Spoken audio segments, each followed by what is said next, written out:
ചെറുതാണെങ്കിലും വലുതാണെങ്കിലും ഗിഫ്റ്റുകൾ എപ്പോഴും നമ്മൾ വാല്യൂ ചെയ്യണം. ഗിഫ്റ്റുകൾക്കൊക്കെ ഒരു റെസ്പെക്റ്റ് കൊടുക്കണം.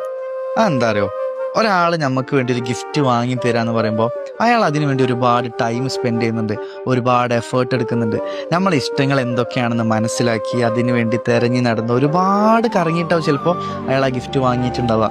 സോ എന്ത് ഗിഫ്റ്റ് ആണെന്നുണ്ടെങ്കിലും ഒരാൾ നമുക്ക് ഗിഫ്റ്റ് തരുമ്പോൾ അത് വളരെ സന്തോഷത്തോടെ വേണം നമ്മൾ സ്വീകരിക്കാൻ. പിന്നെ മറ്റൊരു കാര്യം എന്ന് പറയുന്നത്, ഈ ഗിഫ്റ്റ് കിട്ടുക എന്ന് പറയുന്നത് വളരെ വലിയൊരു ഭാഗ്യമാണ്.